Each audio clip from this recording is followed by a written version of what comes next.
There you are. Welcome to your AEW Double or Nothing predictions. We are Team AEW for your Cultaholic Predictionios. My name is Tom Campbell. He is far taller than me than I realised. It's quite, yeah. Quite a little bit taller than I thought I was. A little bit. Yeah, but we're going to be here for every AEW predictions moving forward. And this Sunday for Double or Nothing, we're going to unveil the Cultaholic AEW World Champion. I'm very, very excited for this I can weekend. see it there. You can see it, but I'm looking right at it. We can see it. We're very excited to unveil it, but that will happen this Sunday night. Oh boy. We hope you enjoy the live reactions, which are better than the losers who do the WWE one. It's more elite.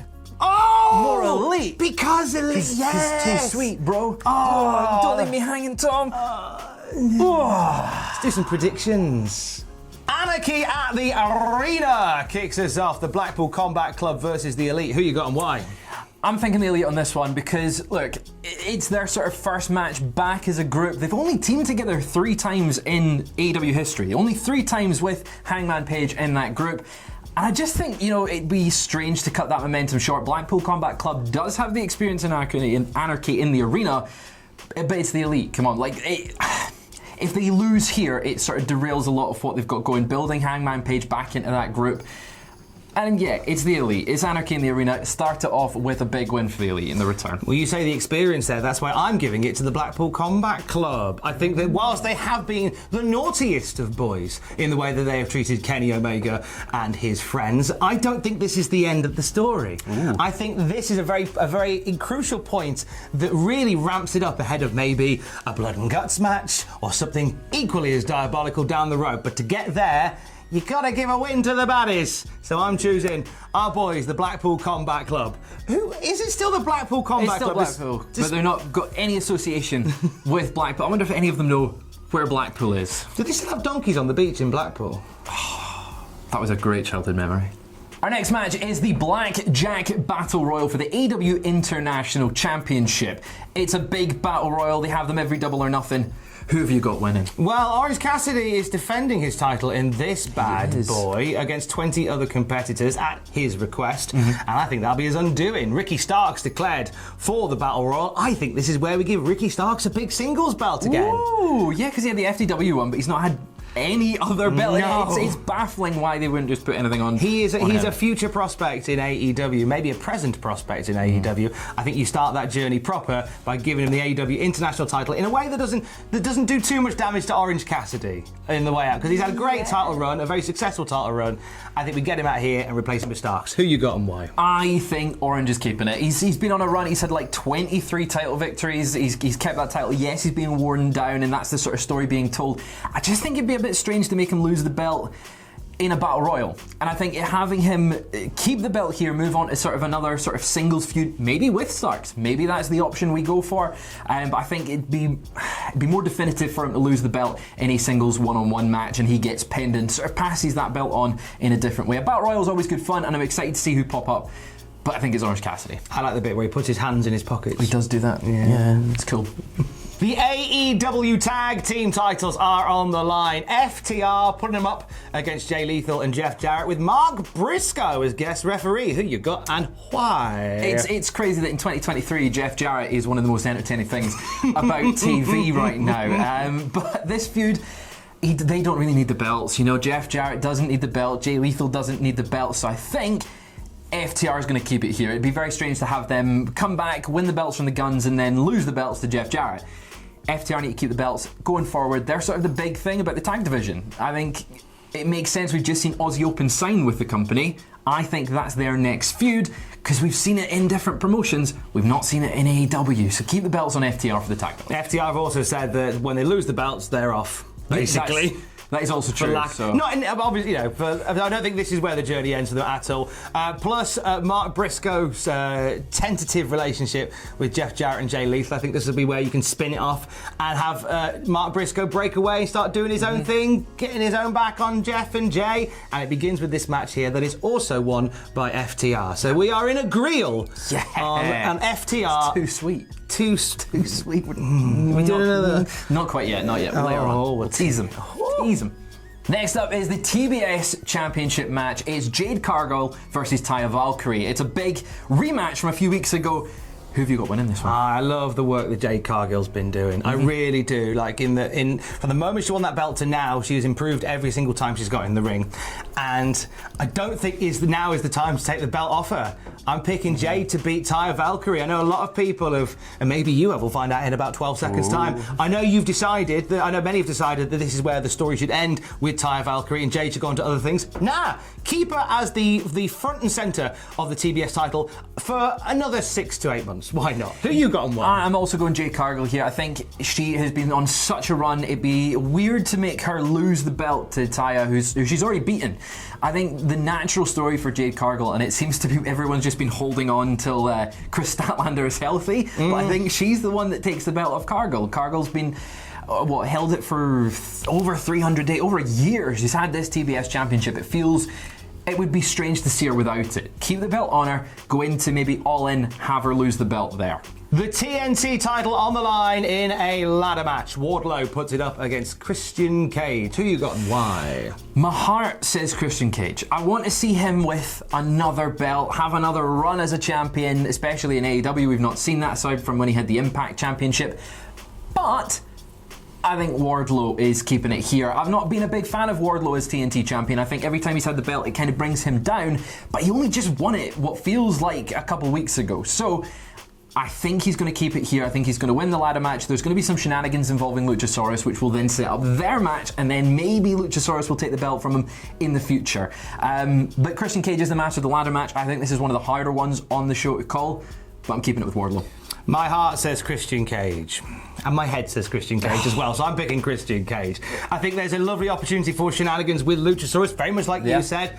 I love the idea, beyond here, of having Christian win the TNT title and just have Luchasaurus defend it on his behalf all the time. Yeah. There's some magic to be had in that. I don't know whether Wardlow, the TNT title seems like a bit of a poison chalice for Wardlow. I feel like he should be doing anything other than the TNT title. So let's put it on Christian Cage and let's have some fun with that. Maybe have some beefy boy battles with Wardlow down the road, but Christian Cage winning the ladder match on Sunday. The next match we're predicting is Ethan Page and the Guns versus the Hardy Boys and Cassidy. But there's maybe something little on Rampage that we don't want to spoil too much. But if the Hardys win, they get Ethan Page's contract. So a little stipulation on that match. So Tom, I want to know your prediction. Who would go against Hardys winning their first pay-per-view match back proper? Idiots. Idiots. That's idiots who. Would do that. That's WWE would do that. Oh, they're all idiots. Say what, they feed burgers to swans over there. Helps them float. But Hardy's being back on pay-per-view is, I think there's got to be a win there. And whether you're enjoying the kind of who has whose contract story, which is kind of rattled on in amongst this feud. Story never ends. The story does never end. Lord, does this never end. I see them doing a thing where like the Hardys have Ethan Page cleaning toilets and stuff like that, for better or for worse. I feel them doing that. And to get there, Hardys and Isaiah Cassidy, that team have got to win. Who you got and why? I'm agreeing with you there. I think the Hardy Boys having the return match on pay-per-view, it just makes sense. Having them win, maybe cap off this storyline. Yeah, as you said, the contract storyline has gone a little bit too long. And I think this is where we see it sort of come to the end. Have the Hardys have a definitive win on pay-per-view, and it'll just be a fun match. So what better way than to have the Hardys win? It's just very strange that in 2023 we've got Jeff Jarrett, Christian Cage and the Hardy Boys all featured on pay-per-view. I'm loving it, but it's very strange. Time is a construct of human perception. The AEW Women's title is on the line. Jamie Hayter puts it up against Toni Storm. Who you got and why? I'm torn on this one, similarly to the ladder match. I think this one can go either way, but I'm going to go with Jamie Hayter. I think her reign as champion has been overshadowed a little bit by the Outcasts, and I think keeping the belt on her is the smart choice.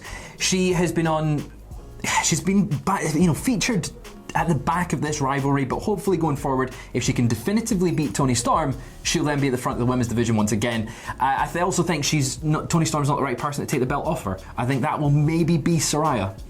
See, I think Toni Storm is the right person to take it off, which is why I'm picking Toni Storm to beat Jamie Hayter here. Will it be a long reign? Probably not. Be something for Jamie Hayter to chase and recapture once again, because I do believe we've still got that money feud between Jamie Hayter and Britt Baker down the line. I don't think we're going to do that here, but I think a short burst of a title reign for Toni Storm will add some time to this particular story. I don't think it hurts Jamie Hayter to have the title reign broken up either. So I'm picking Toni Storm to become a 2-time AEW Women's Champion. I mean, either way, it's going to be a really good match. The match at Full Gear was insane. So I'm excited for this one. Do that again, but better. Exactly. The next match is, and I can't believe I'm saying this, it's an unsanctioned match between Adam Cole and Chris Jericho with Sabu as the special guest enforcer. We all know that Sabu is synonymous with Las Vegas. Who you got winning this one? Well, I assume that Sabu and Bobby Fish are right next to each other in Adam Cole's phone, and it's awkward when you bring the wrong person. You just roll with it. Where's the lie? Where's the lie? This isn't a lie. Chris Jericho's winning, which I know. A lot of people think this is Adam Cole's redemption arc. It is, but not quite yet. I think Jericho winning here with some devious circumstances kind of allows us to continue telling this story a little bit longer, because I don't think the Jericho-Adam Cole story is a one-and-done type thing. I think we've got a bit more mileage in it. And you can do that by having Jericho do something dastardly, maybe to Sabu, maybe to Britt Baker again, en route to beating Adam Cole, baby. Who you got and why? I think it's going to go the other way. I think Adam Cole is winning this one. It's his first feud back from injury. Is with Chris Jericho. We know that Chris Jericho likes to stretch his feuds on and on and on. And Ariston. I know, it's endless, but I think Adam Cole has got this. Everything sort of has been lining it up for him to win. We've got Roderick Strong in. His best mate Sabu's turned up. So everyone's favourite member of the Undisputed Era, exactly, Sabu. So I think it's going to go to Adam Cole. Plus, I think this win over Chris Jericho would allow him to sort of move up those now non-existent rankings and challenge for the AEW World Championship out of Double or Nothing, going into Forbidden Door and All In. I think he's going to be the guy over the summer that's going to challenge for that title belt. So I think a win over Jericho here solidifies that. Plus, maybe we'll see a little breakdown of, maybe a sort of reunion of the Undisputed Era. Maybe we'll see Kyle O'Reilly if he's healthy, maybe see some shenanigans there, but see the Inner Circle, it's not called the Inner Circle, it's the Jericho Appreciation Society. We'll see them sort of break down a little bit in this match because of Sabu. So Adam Cole's winning this one for me. Cheers, mate. Bobby Fish is crying. And in our main event, the AEW World titles on the line, the four pillars collapsing in on each other. MJF versus Darby Allin versus Sammy Guevara versus Jungle Boy Jack Perry. Who you got? Why? It's a fairly straightforward answer because only one of them feels big enough to take this title outside of Double or Nothing. It's MJF. It's got to be MJF. This feud has felt a little bit early, and it feels like all four talents are future world champions, but this has just happened maybe a year earlier than it should have. MJF is really the only option for me coming out of this match. He's the guy that they've put a lot of time in, a lot of money behind, and having him lose here to someone, especially in a four-way match, it just feels a little bit early. Him going into the summer, you've got a lot of feuds that he's not had yet as world champion that could be sitting right there. So MJF is leaving with that AEW, that Triple B AEW World Championship, like I will on Sunday night. You cheeky devil. I think it's a shame that something that was designed to really push some people to the higher echelon has actually exposed how not ready they are.